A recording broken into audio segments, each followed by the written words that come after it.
El sol abrazaba el desierto. Las manos tocaban la tierra caliente.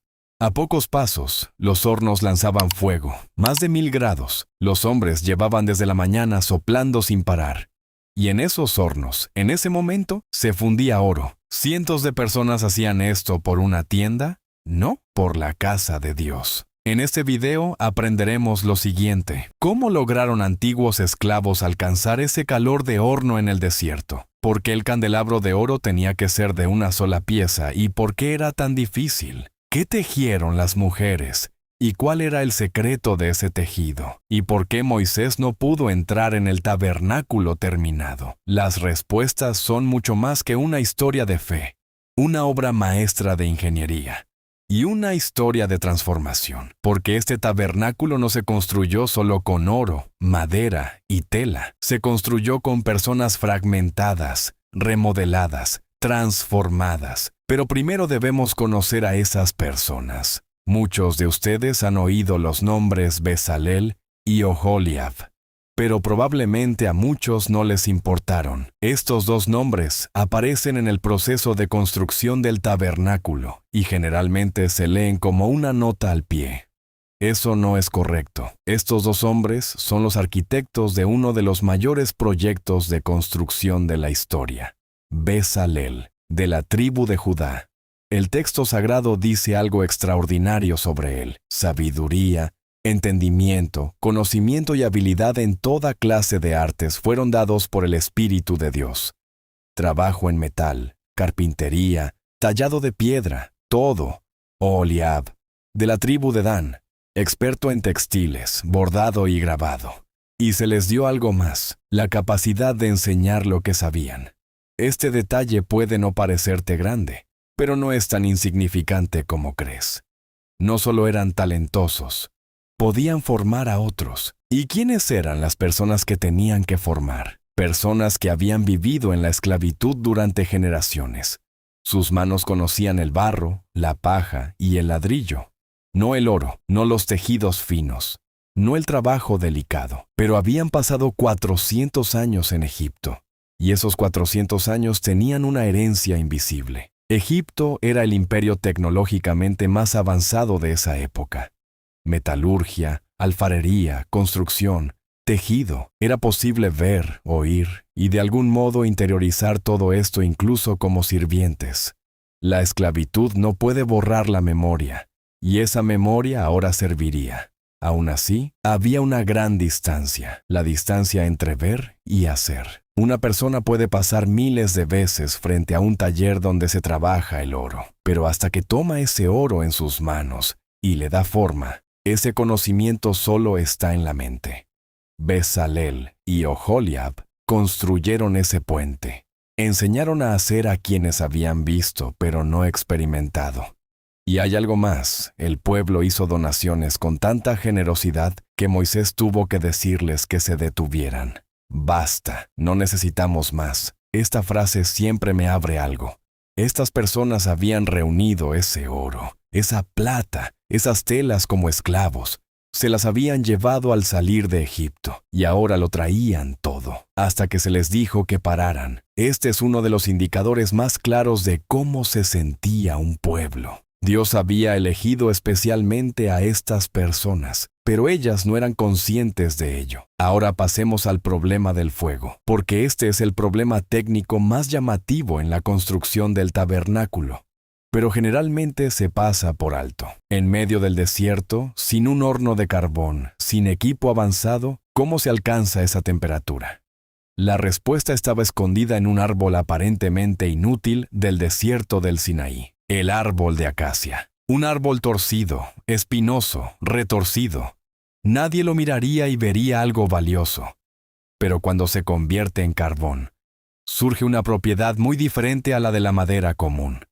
Su combustión es lenta y constante, y el calor que produce es muy superior al del carbón vegetal normal. A esto se añadió algo más: hornos de arcilla. Estos hornos, excavados directamente en la arena, atrapaban el calor en su interior, y los fuelles de cuero que proporcionaban un flujo constante de aire. Los hombres accionaban los fuelles por turnos, durante horas. El fuego crecía, se intensificaba, cambiaba de color, y el oro comenzó a fundirse. Pero necesitas imaginar esta escena completamente. Afuera, el sol del desierto. 50 grados. El aire seco y abrasador. Y justo frente a ti, una llama de más de 1000 grados. El agua tibia en tu odre se evapora. Se necesitan telas gruesas para sostener las herramientas porque el metal a esa temperatura quema. El metal fundido salpica. Un paso en falso. Un instante de descuido. Este trabajo no podía hacerse durante mucho tiempo seguido. Los hombres trabajaban en rotación. Uno accionaba el fuelle, el otro respiraba en la sombra. Luego cambiaban de lugar. Tenían que beber agua. Pero el agua también estaba caliente. Nada estaba frío allí. Y bajo estas condiciones, había que hacer un trabajo preciso. El oro puede deteriorarse cuando se sobrecalienta. Si se deja demasiado tiempo, su estructura cristalina cambia. Trabajar a la temperatura exacta significaba observar constantemente. Observa el color. Observa la consistencia. No pierdas el movimiento en el momento exacto. Esta habilidad no estaba escrita en un libro. Las manos y los ojos aprendían. Cada día un poco más, cada fundición un poco mejor. Y en medio de toda esta dificultad, tenían que hacer el objeto más crítico, el candelabro de oro, la menorá. La orden de Dios es clara. Se hará de una sola pieza. No habrá soldaduras. No habrá piezas añadidas. Aproximadamente 35 kilos de oro puro se convertirán en un candelabro perfecto mediante un solo proceso de fundición o forja. ¿Por qué es tan importante? Porque si dos piezas se sueldan, ese punto de soldadura se convierte en un punto débil. Se expande con el calor. Se contrae con el frío. Con el tiempo pueden formarse pequeñas grietas. Pero una sola pieza es íntegra. No se separa, no se descompone. Ahora entiende la dificultad técnica. Dar forma a 35 kilos de oro con una sola forja es un trabajo en los límites de la metalurgia. El oro, al calentarse, se ablanda y toma forma. Al enfriarse, se endurece. En esa ventana, a la temperatura exacta, con la fuerza precisa y en el ángulo correcto, hay que golpear con el martillo. Un golpe errado, una pequeña grieta. Todo el material se vuelve a fundir y se empieza de nuevo. Y esas personas, hace apenas unos años, transportaban ladrillos, martillazo tras martillazo, forja tras forja, en ese calor, con ese riesgo, con ese peso. Cuando se cometía un error, se volvía al inicio. El material se fundía de nuevo, desde cero. ¿Cuántas veces volvieron a empezar? No lo sabemos, pero al final apareció el candelabro de oro, de 7 brazos, cada rama decorada con flores de almendro, capullos y hojas, cada detalle perfecto, porque Dios le había mostrado la forma a Moisés, y Moisés la había transmitido a los artesanos. No lo hicieron sin ver, lo hicieron copiando un modelo. Y ese modelo tenía una belleza más allá de la imaginación humana. Cuando la menorá fue terminada, probablemente quienes la miraron permanecieron en silencio durante mucho tiempo, porque en ese desierto, en esas condiciones tan duras, hacer algo así con sus propias manos significaba lograr lo imposible. Ahora pasemos a la madera. El árbol de acacia esta vez no se usaría para carbón, sino para una estructura importante, las 48 tablas que formaban el armazón del tabernáculo, cada una de aproximadamente 4,5 metros de altura, cada una perfectamente recta, cada una con medidas idénticas. Pero la acacia era un árbol torcido, retorcido, espinoso. Para obtener una tabla recta, era necesario trabajar el tronco durante mucho tiempo. Sierras primitivas, cepillos primitivos. Las manos que estaban acostumbradas al barro y al ladrillo, ahora luchaban contra la madera dura. Completar cada tabla llevaba días. Y se necesitaban 48 tablas idénticas. 48. Idénticas, en el desierto. Cada una de 4,5 metros, cada una con el mismo ancho, cada una con 2 salientes exactamente en el lugar correcto debajo, porque esas salientes tenían que encajar en bases de plata. No había margen de error. Piensa en esta precisión. Herramientas primitivas, madera torcida, entorno desértico, y cada tabla debía poder intercambiarse con la siguiente. Luego vino el detalle más sorprendente. Estas tablas, después de todo ese esfuerzo y tiempo, fueron recubiertas completamente de oro. El árbol torcido, feo, espinoso, se convirtió en algo valioso. Lo ordinario se convirtió en la base de lo sagrado. Esta transformación me detiene cada vez, porque Dios no buscó un árbol perfecto, eligió el más simple, el más feo, el más espinoso, y lo cubrió. Ahora pasemos al problema de ingeniería. ¿Cómo iban a mantenerse en pie estas 48 tablas recubiertas de oro sobre el suelo del desierto? Colocarlas directamente sobre la arena era imposible. Se hundirían por su peso, se derribarían con el viento, y además, cuando la nube se movía, toda la estructura debía desmontarse y transportarse. No era un edificio fijo, era una estructura que se montó y desmontó cientos de veces durante 40 años en el desierto. La solución vino de la plata. Debajo de cada tabla había 2 salientes, y estas salientes encajaban en bases fundidas, cada una hecha de aproximadamente 35 kilos de plata pura. En total, 100 bases. Es decir, solo en la base había aproximadamente 3,5 toneladas de plata. Piensa en esto. El centro de gravedad de la estructura estaba a nivel del suelo, sin importar la fuerza del viento.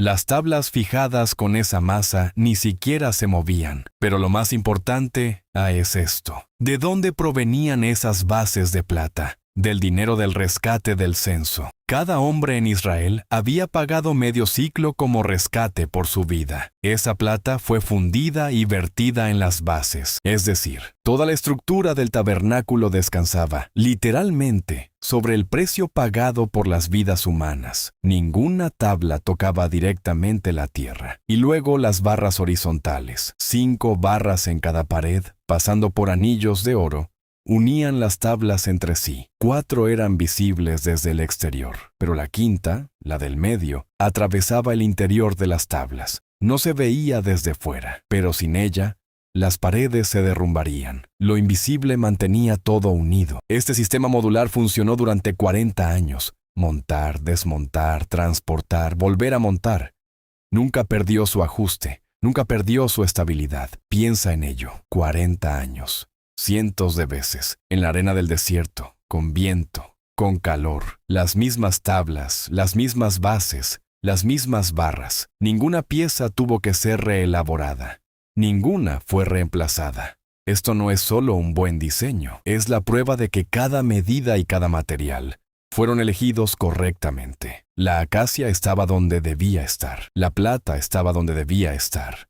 Todo estaba exactamente en su lugar. Ahora pasemos a las telas. El tabernáculo tenía 4 capas de cobertura, y la capa más interna era una obra artesanal sorprendente incluso hoy. Lino fino, tejido con hilos azules, púrpuras y rojos oscuros, y sobre él figuras de querubines trabajadas, no solo bordado, figuras integradas en la propia estructura del tejido, entrelazadas con la tela. Este trabajo lo hacían las mujeres. Así es como el texto sagrado las describe, mujeres de corazón fuerte. Hilaban el hilo, lo teñían, lo secaban al sol, lo volvían a teñir, hasta encontrar el color que Dios esperaba.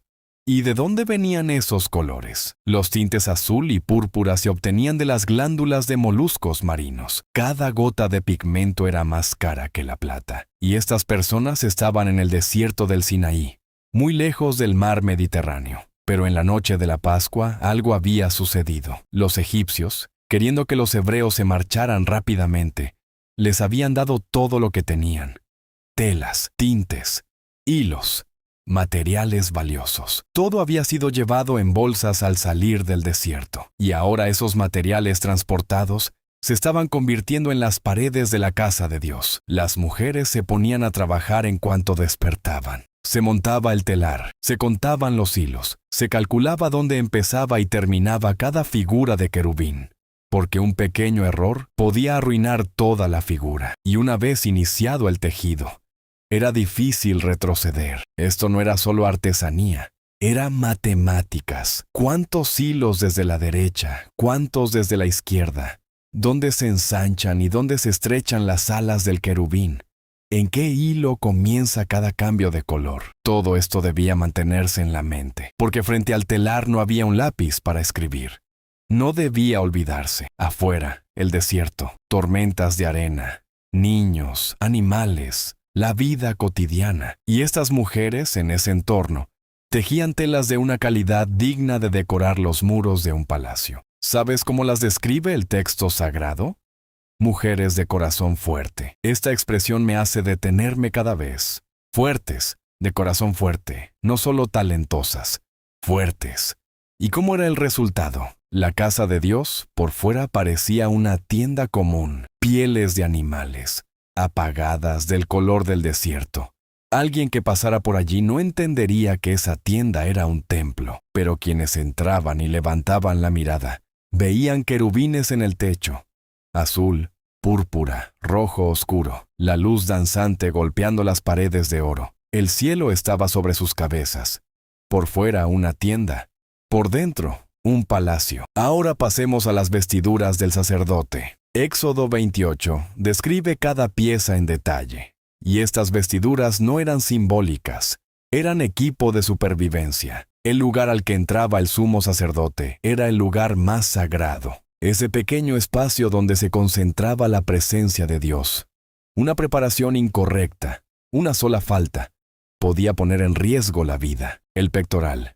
Una pieza de tela doblada con 12 piedras preciosas. Cada una representaba una de las tribus de Israel. Cada piedra estaba pulida, facetada y con el nombre de la tribu grabado. En el desierto, con taladros manuales y polvo abrasivo. Con precisión quirúrgica. La túnica azul. En el borde inferior, campanas de oro. Éxodo dice, el sonido de las campanas se oirá para que no muera. Las campanas eran señal de vida. Mientras sonaban, el sacerdote estaba vivo. El silencio sería noticia de muerte. La placa en la frente. Oro puro. Grabado, santidad al Señor. El sacerdote no entraba en su propio nombre, sino en el de toda la nación. ¿Qué crees que sentía el hombre que llevaba esa vestidura? Cada sonido de campana, cada paso, cada respiración era un recordatorio. Este no es mi lugar de permanencia. Esta sala no fue construida solo para mí. Entro como un instrumento, y en su pecho, 12 piedras. Cada piedra, una tribu. El hombre que llevaba 12 tribus en su pecho no entraba solo.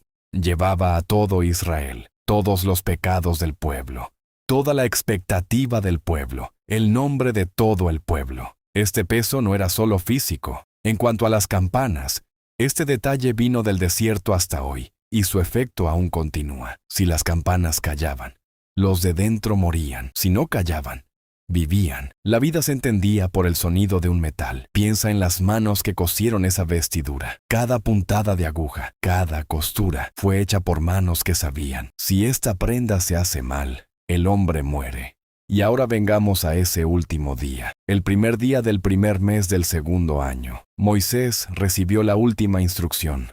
Levanta el tabernáculo, y comenzó el montaje. Pero este montaje no era como armar un mueble. 3,5 toneladas de bases de plata, cada una colocada cuidadosamente en la arena, alineadas, niveladas. Luego la primera tabla, acacia recubierta de oro de 4,5 metros. 2 hombres la llevan, un tercero la guía. Las salientes se encajaron en sus bases. Un clic, luego la segunda tabla, luego la tercera. Y poco a poco, en medio del desierto de arena, apareció un muro de oro. Las barras transversales pasaron por los anillos. Las paredes se encajaron entre sí. Se convirtieron en una sola estructura. Luego las cubiertas, de adentro hacia afuera. El lino bordado, esa tela que las mujeres habían tejido durante meses, se extendió primero, luego pelo de cabra, luego piel de carnero teñida de rojo, y finalmente, por fuera, piel de animal marino, común, opaca, sin llamar la atención. El interior fue preparado, el arca fue colocada en su lugar, el propiciatorio fue puesto encima, se colgó el velo, se dispuso la mesa, se encendió el candelabro. Sus 7 llamas temblaron reflejándose en las paredes de oro. El altar del incienso dejó salir su humo. Moisés revisó todo paso a paso.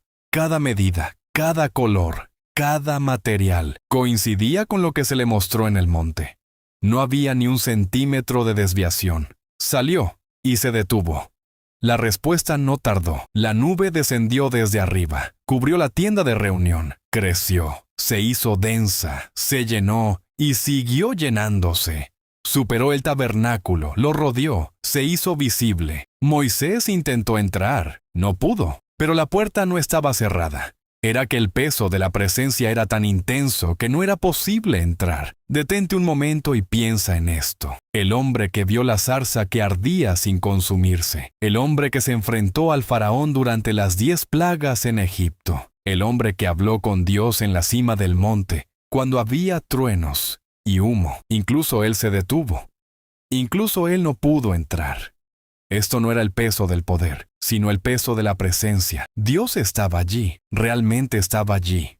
Y esa realidad era tan tangible que el cuerpo humano no podía sostenerla. Este momento era la respuesta a todo el proyecto. Los meses invertidos en las 48 tablas. Cada gota de sudor derramada, cada martillo roto. Cada mujer que se levantaba temprano cada mañana. Cada hombre que accionaba el fuelle. Cada base de plata colocada, todo encontraba su respuesta en esa nube. Los hombres construyeron, Dios vino, el esfuerzo humano y la aceptación divina, al mismo tiempo. A partir de ese día, cuando la nube se levantaba, Israel caminaba. Cuando la nube se detenía, acampaban. El tabernáculo era lo primero en desmontarse y lo primero en levantarse. Durante 40 años este ciclo se repitió. La tienda era el latido del corazón de la nación, y esta tienda nunca fue el final. Era temporal, era transportable, era una preparación para el siguiente paso. Cientos de años después, David lo entendió, se había convertido en rey. Vivía en un palacio de cedro, y un día pensó esto: yo vivo aquí, mientras Dios está entre cortinas. ¿Cómo puede ser esto? Quiso construir un templo, permanente, de piedra, una estructura majestuosa, pero Dios dijo: este honor no es para ti, sino para tu hijo. David preparó los planes, reunió los materiales, pero murió sin ver la estructura. Salomón lo completó. Y cuando ese templo fue terminado, ocurrió lo mismo. Los sacerdotes no pudieron entrar. La gloria de Dios era tan intensa. Lo que comenzó en el desierto sobre la arena, en una tienda temporal, se completó en un palacio de piedra, pero la esencia era la misma. Dios quería habitar entre las personas, en la tienda, en el templo, hoy también. Y ese deseo comenzó con una tienda en el desierto, con manos de esclavos, corazones transformados y el peso de una voz. La tienda terminó. El templo vendría. Pero sin esa tienda de 40 años, el templo no podría entenderse. Cada tabla, cada pieza de tela, cada base de plata, cada clavo de oro, eran las piedras del camino hacia el templo de Salomón. Y el templo de Salomón también hacia el siguiente. Una preparación en cadena, cada eslabón haciendo posible el siguiente. Y ahora da un paso atrás. Piensa en quiénes eran estas personas. 400 años de esclavitud, observando grandes talleres cuando ni siquiera se les permitía mirar. Conociendo el ladrillo, no el oro. Conociendo el barro, no la tela. Y luego construyeron una tienda, con oro, plata, lino bordado y figuras de querubines. Una estructura que funcionó en todas partes durante 40 años, que nunca se deterioró, que se levantaba cada vez con la misma precisión. Esto muestra lo que la esclavitud no puede quitarle al ser humano. Años de humillación, el látigo, la privación. Todo esto puede oprimir a una persona, pero no puede borrarla completamente. Cuando se dan las condiciones adecuadas, lo que estaba reprimido vuelve a salir. No sabían ser artesanos, pero aprendieron, y al aprender, recuperaron algo que habían perdido: el honor de hacer un trabajo propio. En Egipto habían construido para otros. Aquí construyeron para la casa de Dios. Esa diferencia estaba en cada golpe de martillo. y podía sentirla. El ritmo del trabajo voluntario no es el mismo que el de las personas forzadas a trabajar. Uno es más rápido, otro es más profundo. Uno se hace para recordar, el otro para olvidar. ¿Y a ti? ¿Qué detalle te impactó más en este cuadro? La solución al problema del fuego con el carbón de acacia. La capacidad de las mujeres de tejer telas de calidad de palacio en el desierto, la obligación de hacer el candelabro de una sola pieza, o el hecho de que Moisés no pudiera entrar en el tabernáculo terminado. Dilo en los comentarios.